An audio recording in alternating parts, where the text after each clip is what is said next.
남편이 사준 속옷의 진실. 남편이 사준 속옷을 저는 단 한 번도 입지 못했습니다. 그 속옷은 다른 여자의 몸에 올라가 있었거든요. 내 나이의 속옷 선물? 제 이름은 김서영, 48입니다. 결혼한 지는 20해가 조금 넘었습니다. 그날 밤 남편이 갑자기 선물 상자 하나를 내밀었습니다. 특별한 날도 아니었고 제 생일도 아니었습니다. 늦었지만 그동안 고생 많았어. 그렇게 말하며 꺼내든 건 속옷 세트였습니다. 서영아, 이런 거 한 번도 제대로 못 해준 것 같아서 한 번쯤은 여자로 대해주고 싶었어. 갑자기 웬 선물이야? 우리 사이에 이런 거 어울리기나 해? 왜, 아직 예쁜데? 입어보면 생각 바뀔 거야. 상자 안에는 제가 평소에 입던 것보다 훨씬 화려한 색과 디자인의 속옷이 들어있었습니다. 저를 위한 선물이라는데 이상하게도 사이즈가 딱 맞지 않았습니다. 컵도 둘레도 제 몸을 정확히 아는 사람이 산 것 같지는 않았습니다. 그때는 그저 오랜만에 이런 것도 받아보네 하고 넘겼습니다. 그 속옷이 나중에 칼이 되어 돌아올 줄은 몰랐습니다. 이 냄새의 습관, 사소한 변화들. 선물은 그날로 서랍맨 안쪽에 들어갔습니다. 이상하게 마음이 내키지 않았습니다. 그 즈음부터 남편에게서 작은 변화들이 보이기 시작했습니다.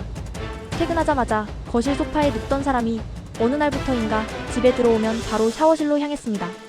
셔츠에서는 맡아본 적 없는 향수 냄새가 났고 차 안에서는 낯선 머리카락이 한두 가닥씩 보였습니다. 오늘도 늦었네. 회식이 그렇게 자주 있어? 요즘 신입 애들 들어와서 뒷정리할 게 많아. 금방 정리될 거야. 예전엔 회식 있다고 해도 이렇게까지 늦진 않았는데. 조수석 의자는 제가 앉는 높이보다 항상 조금 더 뒤로 밀려 있었습니다. 속옷 선물을 받았던 날이 자꾸 머릿속을 스쳤습니다. 괜히 의심하는 거겠지. 억지로 그렇게 생각하며 마음을 다독였습니다. 내가 받았던 속옷 그녀가 입고 있었다. 며칠 뒤 남편 회사 근처에서 일이 있어 들른 날이었습니다. 마침 남편 팀 회식 자리가 바로 근처라기에 얼굴이나 한번 비추고 가라고 하더군요. 저는 간단히 겉옷만 걸치고 남편이 말해준 호프집으로 향했습니다. 시끄러운 웃음소리, 술잔 부딪히는 소리 사이로 남편과 같은 팀 사람들을 처음 봤습니다. 부장님 와이프세요? 처음 뵙겠습니다. 인사해, 우리 팀 막내 민지. 요즘 제일 고생하는 애야. 그때 젊은 여직원 하나가 자리에서 일어나 인사를 했습니다. 안녕하세요, 부장님 부인 아니 사모님. 얘기 많이 들었어요. 민지가 상체를 살짝 숙이며 인사하는 순간 블라우스 틈 사이로 레이스가 살짝 보였습니다. 낯익은 색, 낯익은 무늬, 낯익은 레이스 라인. 제 서랍 속에 있는 단 한 번도 입지 않았던 그 속옷과 똑같은 디자인이었습니다. 설마 세상에 같은 디자인이 또 있겠지. 우연이겠지. 고개를 돌려 젓가락을 집으려는데 손이 떨려 제대로 집히지 않았습니다. 술잔에 술을 따르던 소리가 머릿속에서 멀어지는 것 같았습니다. 그날 집에 돌아오는 길 제 서랍을 열어봤습니다. 상자 안은 비어 있었습니다. 한번 입어보지도 못한 속옷을 누가 가져갔을까? 대답은 묻지 않아도 알고 있었습니다.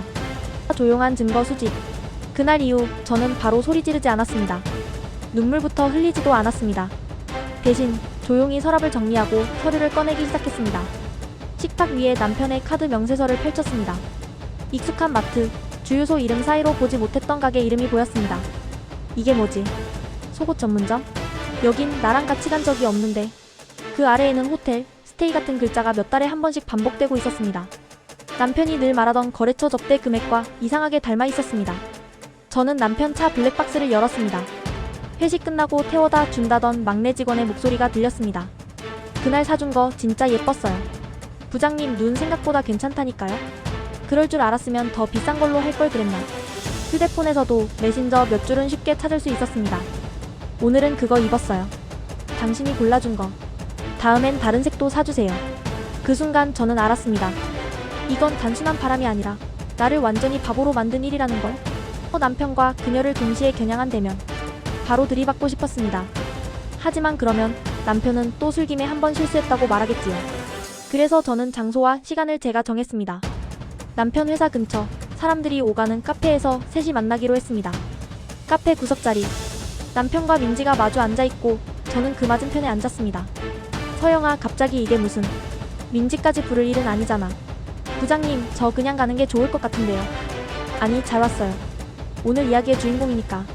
저는 가방에서 종이 뭉치를 꺼내 테이블 위에 천천히 펼쳤습니다. 이건 속옷 가게 영수증. 이건 호텔 결제 내역. 이건 블랙박스에서 나온 당신들 대화. 그리고 이건 내가 한 번도 입어보지 못한 그 속옷 이야기야. 민지씨, 그날 회식 자리에서 봤어요. 내 이름으로 긁힌 카드로 산 속옷, 당신 블라우스 사이에서 참 예쁘게도 보이더라. 사모님, 그게 오해예요. 부장님이 그냥 직원들 챙겨주다 보니까. 서영아, 그게 그렇게까지 큰일은? 큰일 아니라고? 내 이름으로 된 통장에서 빠져나간 돈으로 산 속옷을 다른 여자 몸에 올려놓고서?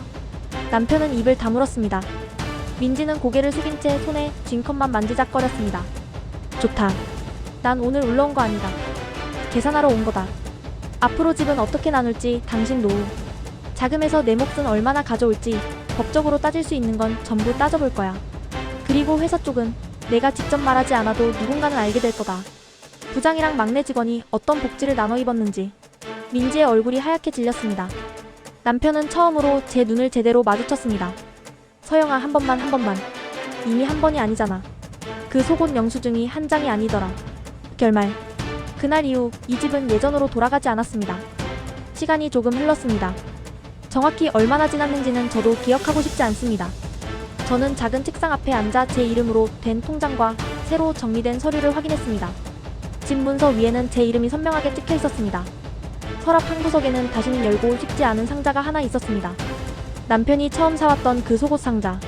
저는 조용히 상자를 꺼내 쓰레기 봉투 안에 넣었습니다. 이제 이건 누구 몸에도 올라가지 않겠지. 남편이 회사에서 어떻게 됐는지 저는 자세히 묻지 않았습니다. 다만 어느 날 상자를 들고 나오는 그의 뒷모습을 멀리서 본 적은 있습니다. 민지라는 아이가 어떻게 됐는지 그것도 잘 모릅니다. 책상 위에 놓인 무슨 서류에 이름이 올라갔다는 소문만 들었습니다. 사람들이 묻습니다. 그래서 이혼했냐고? 저는 그냥 웃습니다. 법적인 종이는 중요하지 않다고, 이미 마음이 갈라진 지는 오래됐다고. 남편이 사준 속옷은 제가 아니라 다른 여자가 먼저 입었습니다. 대신 저는 그날 이후부터 제 계산서를 제 손으로 쓰기 시작했습니다. 눈물로 끝내는 사람도 있고 계산으로 끝내는 사람도 있습니다. 여러분이라면 이 아내의 자리에서 어디까지 복수하셨을지 댓글로 남겨주세요.